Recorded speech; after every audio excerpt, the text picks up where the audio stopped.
Lagyan na natin to lahat. Hindi naman to sila nag-aaway-away. Vegetarian, oh, nakalagay.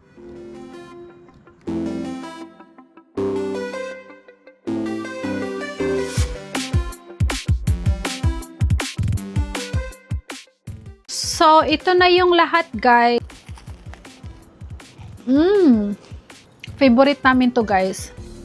Favorite talaga namin to.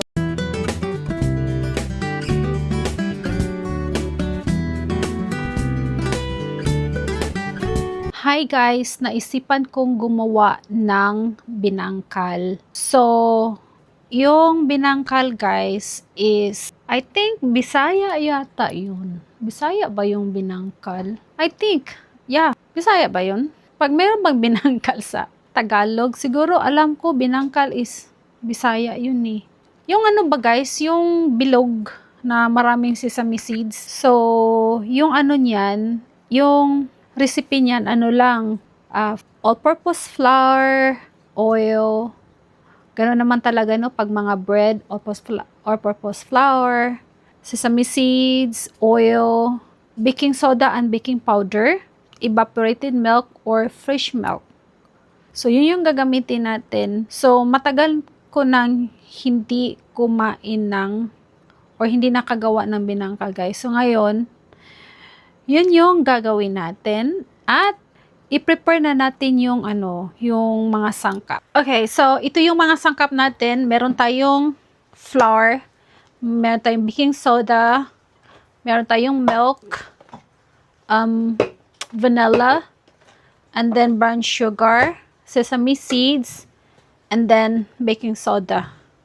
So, yun yung lahat na sangkap. Pero, pag gusto nyo guys na makita kung paano ko talaga ginawa itong binangkal na to, check nyo sa YouTube ko, Bisayang Pinayin California. Siguro, lagay ko lang yung link sa baba ng description box. So, gawin ko na to guys kasi gabi na dito at tayo ay magpapahinga na kasi I was thinking na magluto din ako ng peanuts. Salted peanuts kasi ang tagal na ng raw peanuts natin guys. Siguro mga tatlong buwan o 2 buwan na yun. Hindi ko talaga siya nagawa guys.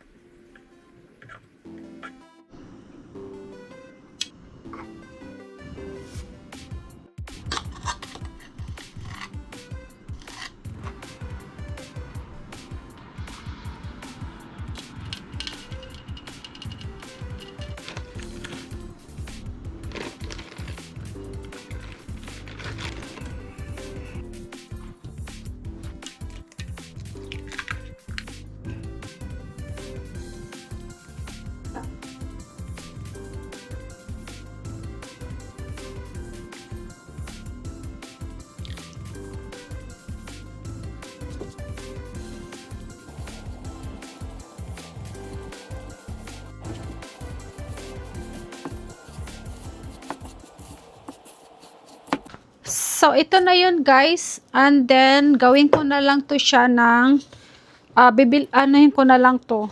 Hintayin ko na lang to siyang ma-mix lahat.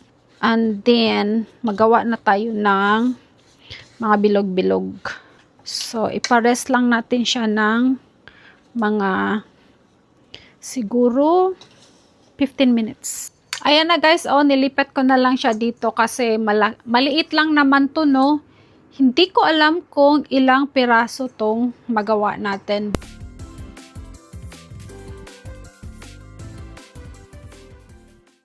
Ayan na guys, umpisahan na natin tong magluto.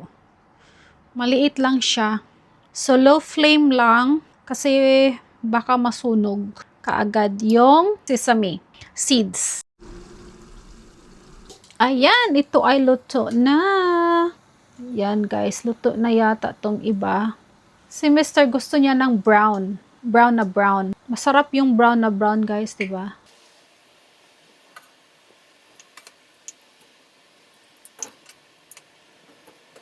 So, ito na yung lahat guys. Ayan. So, gusto talaga nila yung brown. Yeah. So, yung next naman natin lutuin, kasi yung anak ko gusto daw niya ng noodles. And then, yung pagkatapos niyan, lutuin na natin yung peanuts. Kasi ang tagal na talaga ng peanuts natin, guys. So, ito na naman yung lutuin natin, guys. Yung, yung noodles ng anak ko. Yan. Ito yung mga sangkap, ano lang, tomatoes, onion, and then nilagyan ko rin siya ng ng vegetables. Meron siyang celery. At saka nilagyan ko rin siya ng mushroom. Lagyan na natin to lahat. Hindi naman to sila nag-aaway-away. Yeah. Lagyan na natin tong maanghang pala to.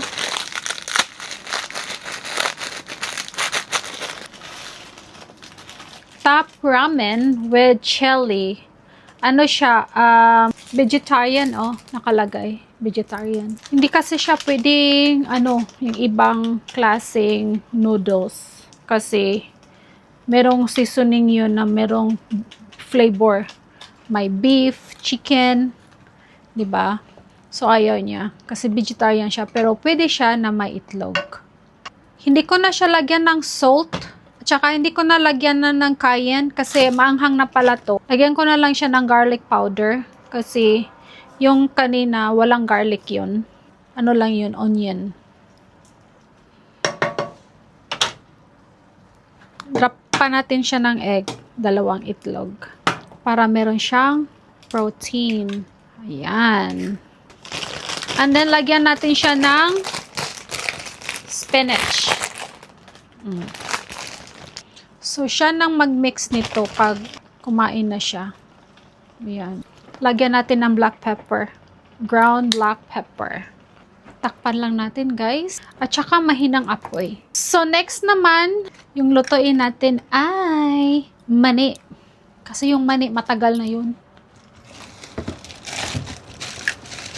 Tagal na ng mani na yan. Dito talaga siya naluto.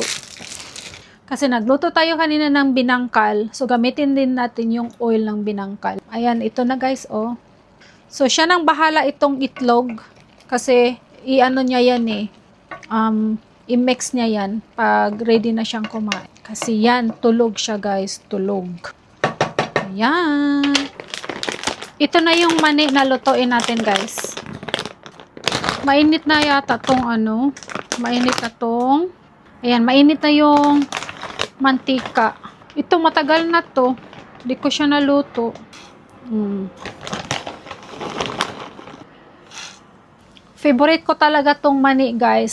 Dati, tuwing umuwi ako ng Pilipinas, nagdadala ako ng mani. Kasi alam nyo naman, yung mani natin doon sa Pilipinas, di ba yung mga maliit? At saka masarap siya, guys. Yung pag maliit yung mani. So, dati, every time na umuwi ako, pinadalhan ako ng kapatid ko kasi sa Cebu naman kami, doon sa San Jose, church, maraming nagbebenta doon ng mani. So, yung ginawa nila, bilhan nila ako ng mani, like, bibili sila pag the day before ako mag-fly out. So, yan. Then, ngayon, sabi naman ni Mr. nung umuwi kami last time, sabi niya, wag ka na lang magpadala ng mani, wag ka na lang magdala kasi anyway, marunong ka naman na magluto. Pero iba kasi yung mani sa atin, kasi yung maliit siya. Dito kasi yung malaking klase. Ito na yun guys, at kunin natin siya. Kailangan kasi siya bantayan kasi baka masunog. Pero gusto naman ni Mr. tsaka yung mga anak ko, gusto nila yung yung brown, yung parang sunog. Pero ako ayoko naman ng ganun. Kaya pag ako nagluluto nito, binabantayan ko talaga siya. At saka hindi malakas yung apoy. Mahina na apoy lang. Lalo na ito, yung ginamit ko na oil, yung oil ng bibingka. Yung oil ng bibingka, guys. Bibingka, no? Not bibingka. oil ng ano, oil ng,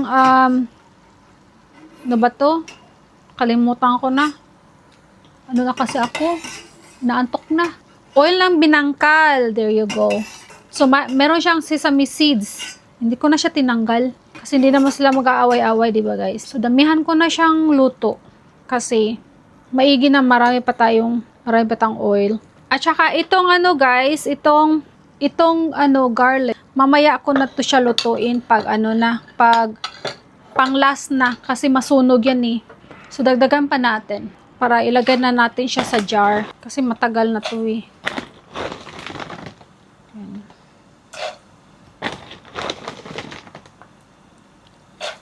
Gusto ko na nga to lutuin lahat. Pero gabi na kasi dito.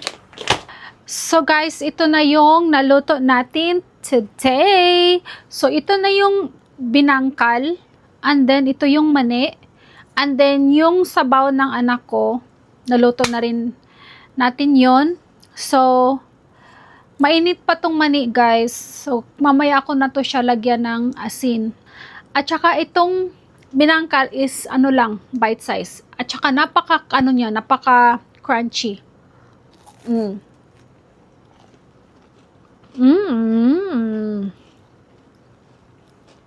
Sarap ng binangkal guys. Oh. This is one of my favorite talaga, binangkal. Sarap. At saka yung ano, yung mani, nilagyan ko ng maraming bawang. Kasi masarap pag maraming bawang. And then mamaya, pag mag-cool down na siya, lagyan ko siya ng konting salt. Kahit ako ay naantok. Kumain pa rin ako. Favorite namin to guys. Favorite talaga namin to. Kaya lang, hassle siyang, napaka-hassle niyang gawin, ano? Lalo na pag mag-isa ka lang. Kasi sabi ni Mister, tutulungan daw niya ako eh. Pagtingin ko sa kwarto, tulog. Ano ba yan? Sabi niya, sige, tulungan kitang magro-roll pag nalagay ng ano, ng sesame seeds daw. Eh wala, tulog siya. At saka yun, maghugas pa ako ng plato. Yun yung pinakaaya ko guys. Pag ako'y nagluluto, ang dami nating hugasin. But anyway, okay lang naman yun. Kasi paminsan-minsan lang naman tayo nagluluto ng mga ganito, di ba guys? But anyway, thank you for watching. Please like and share. And don't forget to subscribe. Bisayang Pinay in California. Good night! Mwah!